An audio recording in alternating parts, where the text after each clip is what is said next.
जय हिंद दोस्तों, स्वागत है आप सभी का एक बार फिर से हमारे YouTube चैनल दी कॉपी पेन में। तो हम लोगों ने वर्तमान भारतीय समाज और प्रारंभिक शिक्षा जो एजुकेशन का फर्स्ट पेपर है वो हम लोग पूरी तरीके से कंप्लीट कर चुके हैं, और जिन्होंने नहीं देखा है वो प्लेलिस्ट में जाकर चेक कर सकते हैं। अब आज से हम लोग एक नए टॉपिक पर चर्चा करेंगे, वो है प्रारंभिक शिक्षा के नवीन प्रयास। तो ये सेकंड पेपर है शिक्षा का, एजुकेशन का। तो ये भी 50 मार्क्स में ही पूछा जाता है, ठीक, 50 नंबरों का ही ये क्वेश्चन पेपर में आता है। तो सबसे पहले हम सिलेबस की चर्चा कर लेते हैं कि इसके अंतर्गत हमें किन किन पॉइंट्स को पढ़ना है। तो पहले तो है प्रारंभिक शिक्षा के सार्वभौमिकरण हेतु संवैधानिक प्रावधान एवं प्रतिबद्धताएं, जिसमें से आपको संविधान के कुछ अनुच्छेद हैं, जैसे 21A 29(2) माफ़ कीजिएगा, अनुच्छेद की बात हम कर रहे थे कि 21A 29(2) और 45 के अंतर्गत शिक्षा संबंधी संस्तुतियाँ, इनके बारे में पढ़ना है। बच्चों के अधिकार या बाल अधिकार, निःशुल्क एवं अनिवार्य बाल शिक्षा अधिकार अधिनियम 2009, या जिसे आप लोग कहते हैं राइट टू एजुकेशन या RTE।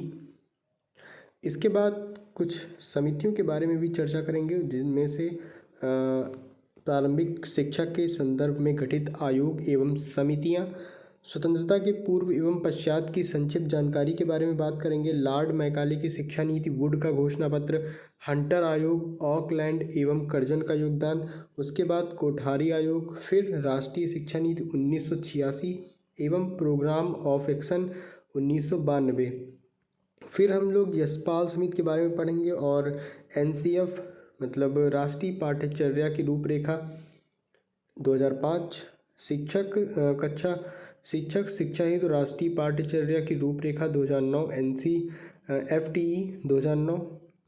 उसके बाद प्रारंभिक शिक्षा के विकास हेतु संचालित कार्यक्रम एवं परियोजनाएं उत्तर प्रदेश के संदर्भ में, जैसे ऑपरेशन ब्लैक बोर्ड की परियोजना, सेवारत अध्यापकों का विस्तृत अभिविन्यास कार्यक्रम, PMOST, प्राथमिक शिक्षकों का विशेष अनुस्थापन कार्यक्रम, बेसिक शिक्षा परियोजना, जिला प्राथमिक शिक्षा कार्यक्रम, और विद्यालय शिक्षा की तैयारी, स्कूल रेडीनेस कार्यक्रम। उसके बाद और भी कुछ टॉपिक हैं, जैसे संपूर्ण साक्षरता मिशन, सर्व शिक्षा अभियान, ठीक है, national programme of education for girl at elementary level, school Chalo Abhiyan, Kasturba Gandhi आवासीय बालिका विद्यालय योजना, ECCE कार्यक्रम, ठीक है, ECCE early childhood care and education, इसका फुल फॉर्म क्या होता है, early childhood care and education, ठीक। उसके बाद हम लोग क्या पढ़ेंगे, राष्ट्रीय बाल श्रम परियोजना, और मध्याह्न भोजन पोषाहार वितरण, छात्रवृत्ति वितरण एवं अन्य जो भी योजनाएं हैं प्रोत्साहन वाली, और निःशुल्क पाठ्य पुस्तक, गणवेश, बच्चों हेतु फर्नीचर। तो यहाँ पर ये हमारा पूरा सिलेबस है प्राथमिक शिक्षा के नवीन प्रयास के अंतर्गत, जो एजुकेशन का फर्स्ट पेपर है। और हम लोग DLED सेकेंड सेमेस्टर की बात कर रहे हैं, तो जितने भी लोग DLED सेकेंड सेमेस्टर कर रहे हैं यहाँ से आराम से पढ़ सकते हैं, या फिर उनको जहाँ कहीं से भी बढ़िया लगे, समझ में आए, वहाँ से पढ़िए। तो चलिए वीडियो की शुरुआत करते हैं अपने पहले लेसन से। और अगर अभी तक आपने हमारे चैनल को सब्सक्राइब नहीं किया है तो जल्दी से सब्सक्राइब कर दीजिए, और दोस्तों को भी शेयर कर दीजिए, ठीक। तो पहले लेसन का नाम क्या है, तो पहले लेसन का नाम है कि प्रारंभिक शिक्षा के सार्वभौमिकरण हेतु संवैधानिक प्रावधान एवं प्रतिबद्धताएं एवं बाल अधिकार। देखिए ये लेसन थोड़ा लंबा होने वाला है, तो इसलिए हम इसको 2 भागों में बांट कर पढ़ेंगे, नहीं तो आप लोग पढ़ते पढ़ते बोर हो जाएंगे। और हम इस लेसन को प्रश्नों के माध्यम से पढ़ेंगे। प्रश्नों के माध्यम से हम पढ़ेंगे तो प्रश्न कैसे बनते हैं, उनका उत्तर कैसे लिखा जाता है, और साथ ही साथ इस टॉपिक से रिलेटेड जितनी भी चीज़ें हैं उन प्रश्नों के माध्यम से और उत्तर के माध्यम से सब कुछ कवर हो जाएगा, जहाँ तक सब कुछ कवर हो जाएगा, ठीक है। तो पढ़ते हैं। पहला प्रश्न है कि संविधान के अनुच्छेद 21A या 21 का भी आपको कहीं कहीं लिखा हुआ मिल सकता है, तो घबराइएगा नहीं कि भैया का है कि A है, सर ने तो A बताया था, आ गया का, माथा पकड़ के वहाँ बैठे रहेंगे, तो ये मत करिएगा। 21A या 21 का आ जाए तो सेम चीज़ है। 29(2) 45 के अंतर्गत शिक्षा संबंधी संस्तुतियाँ क्या है। तो आप लोगों को तो पता ही होगा कि जो हमारे फंडामेंटल राइट्स हैं, मूल अधिकार हैं, ठीक, मूल अधिकार हैं, वो क्या हो जाएगा, उनके अंतर्गत आप लोगों ने 21 से 29 और 45 तो पढ़े होंगे। तो बस उन्हीं के बारे में आपको पढ़ना है और एग्ज़ाम में अगर ऐसे क्वेश्चन आते हैं तो उनको एज इट इज़ लिख देना है कि उनके अंतर्गत किन चीज़ों का प्रावधान किया गया है। तो पहले अनुच्छेद 21A की बात करेंगे। तो अनुच्छेद 21A संविधान के भाग 3 के अंतर्गत मूल अधिकार। आपको ध्यान में रखना है कि जो मूल अधिकार है संविधान के भाग 3 के अंतर्गत दिए हुए हैं, संविधान के भाग 3 के अंतर्गत। तो 21A कहता क्या है ये आप जानिए। ये कहता है कि भाई राज्य को 6 से 14 वर्ष तक के सभी बच्चों को निःशुल्क एवं अनिवार्य शिक्षा उपलब्ध करानी होगी। ठीक, एक बार फिर से पढ़ते हैं। 21A क्या कहता है कि 6 से 14 वर्ष तक के जो बच्चे नहीं हैं उनको निःशुल्क एवं अनिवार्य शिक्षा उपलब्ध करानी होगी। ऐसा नहीं है कि आप उनसे शुल्क लेंगे, निःशुल्क मतलब बिना पैसा के आप पढ़ाएंगे 6 से 14 वर्ष तक के सभी बच्चों को। ठीक, तो ये है अनुच्छेद 21A। अब हम बात करते हैं धारा 29(2). धारा 29(2) राज्य द्वारा पोषित या राज्य निधि से सहायता प्राप्त करने वाली किसी शिक्षा संस्थान में किसी नागरिक को केवल धर्म, जाति, प्रजाति, जाति, भाषा या इनमें से किसी एक के आधार पर प्रवेश देने से नहीं रोका जाएगा। ठीक, ये जो अनुच्छेद है ये कहती है कि किसी भी शिक्षा संस्थान में मतलब जो शिक्षा जहाँ दी जाती है उनमें किसी भी नागरिक को उसकी धर्म, जाति, प्रजाति, भाषा ये इन आधारों पर उनमें प्रवेश देने से रोका नहीं जाएगा। ठीक, तो ये क्लियर हो गया। इसके बाद हम लोग बात करते हैं निःशुल्क एवं अनिवार्य शिक्षा।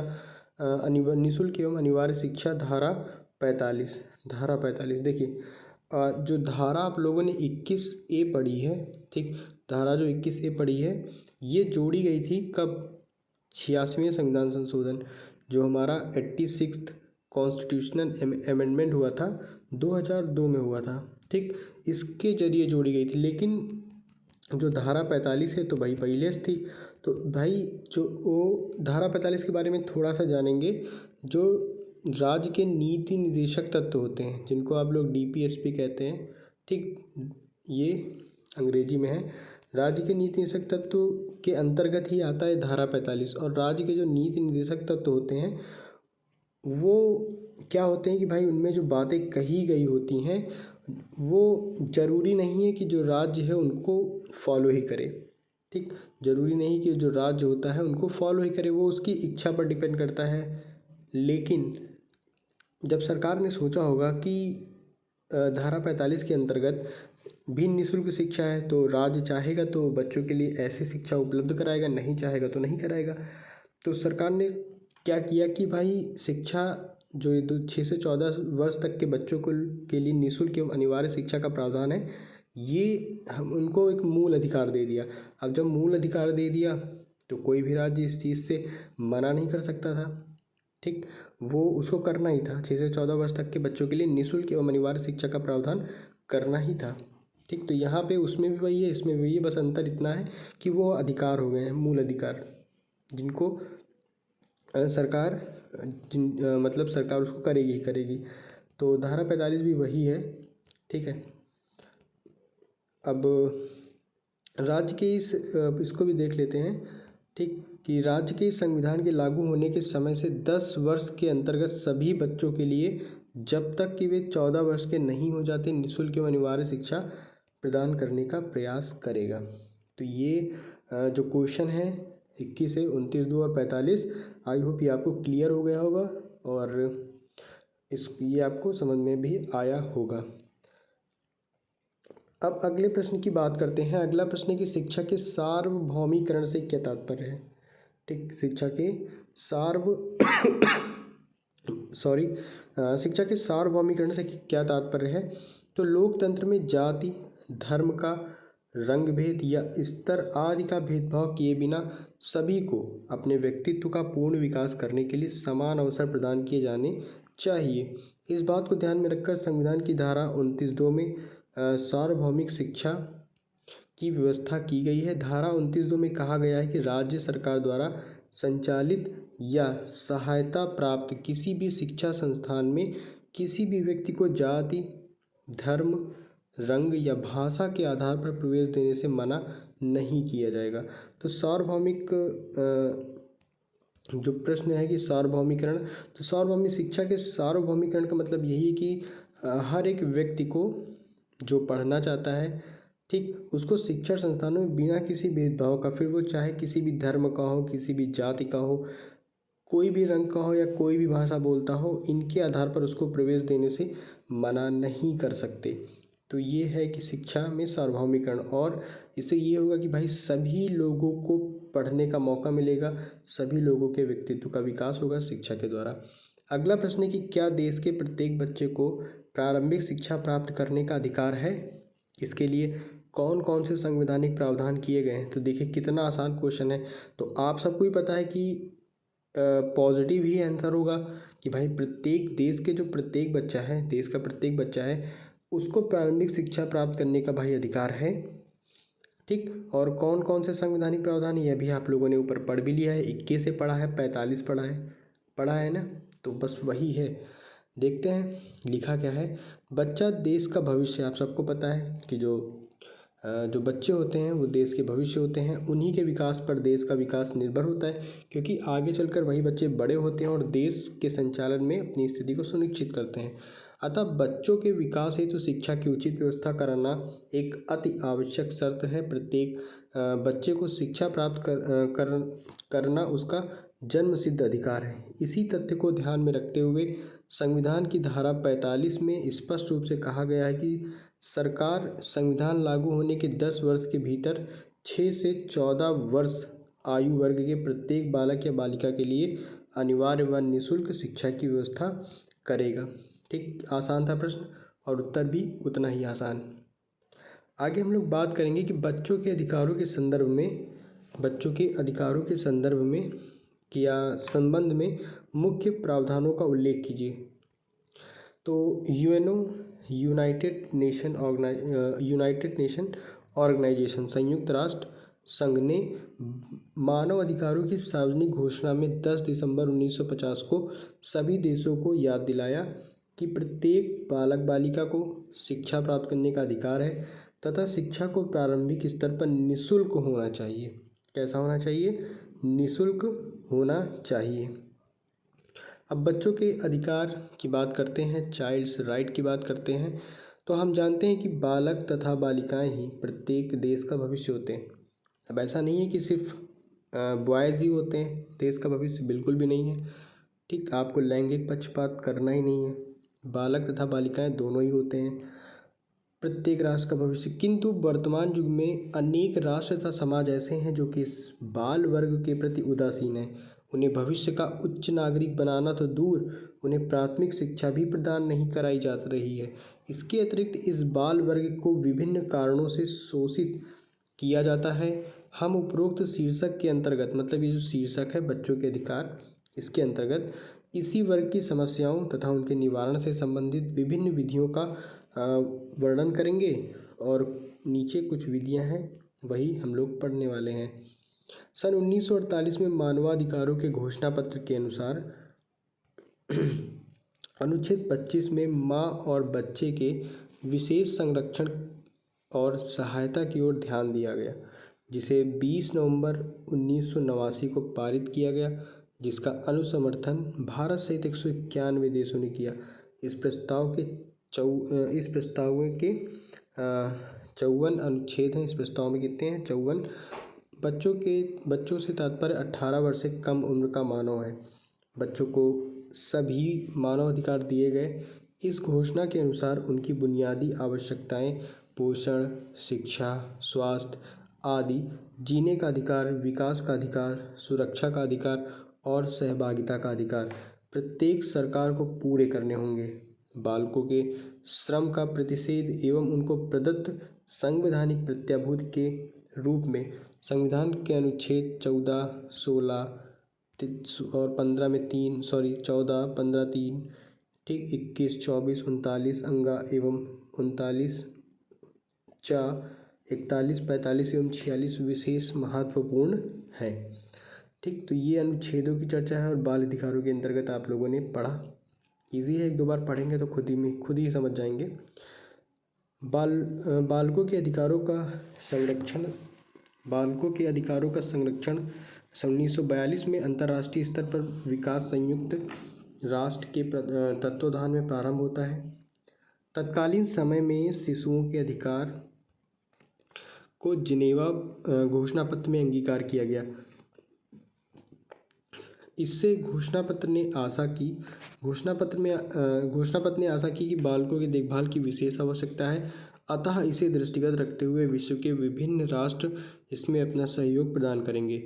इन सब घटनाओं के बाद संयुक्त राष्ट्र संघ के प्रावधान आए और संयुक्त राष्ट्र संघ के सदस्यों ने मूलभूत मानवाधिकार, प्रत्येक व्यक्ति की प्रतिष्ठा तथा बालकों के कल्याण में अपनी निष्ठा व्यक्त की। पुनः घोषणा पत्र यह कहता है कि आर्थिक, सामाजिक, सांस्कृतिक तथा मानव कल्याण से संबंधित अंतर्राष्ट्रीय समस्याओं के समाधान के लिए अंतर्राष्ट्रीय सहयोग प्राप्त करना तथा मानवाधिकारों के लिए तथा किसी प्रकार के जाति, लिंग, भाषा अथवा धर्म पर आधारित भेदभाव के बिना सभी को मौलिक स्वतंत्रता के लिए आदर की भावना को बढ़ाना तथा प्रोत्साहन देना। इस घोषणा पत्र का मुख्य उद्देश्य क्या होगा कि मौलिक स्वतंत्रता के लिए आदर की भावना को बढ़ाना तथा प्रोत्साहन देना। बालक यहाँ भी सुरक्षा की परिधि में आते हैं, किंतु हमें यह ध्यान देना चाहिए कि मानवाधिकार के जिस संवर्धन तथा संरक्षण के विषय का वर्णन संयुक्त राष्ट्र संघ का घोषणा पत्र करता है, बालकों के हितों के लिए यह घोषणा पत्र सदस्य राष्ट्रों पर मात्र एक सामान्य बाध्यता ही अधिरोपित करता है। निश्चय ही संयुक्त राष्ट्र संघ के मानवाधिकार प्रावधान एक नवीन दृष्टिकोण को परिलक्षित करते हैं तथा द्वितीय विश्व युद्ध के पूर्व तथा इसके समय के अनुभवों को भी दर्शाते हैं। विश्व युद्ध के समय मानव की गरिमा का पूर्ण रूप से उल्लंघन हुआ। मानवाधिकारों की सार्वभौमिक घोषणा, जिसे संयुक्त राष्ट्र संघ की महासभा ने 1950 को अंगीकार किया था, ने बालकों के अधिकार के संरक्षण के लिए अनेक उपाय करे। सामान्यतया इनको सभी राष्ट्रों तथा व्यक्तियों के लिए उपलब्धि के एक सामान्य मानक के रूप में अंगीकार किया गया। यह उपबंध कहता है कि सभी मनुष्य को गौरव तथा अधिकारों के विषय में जन्मजात स्वतंत्रता तथा पूर्ण अधिकार प्राप्त है।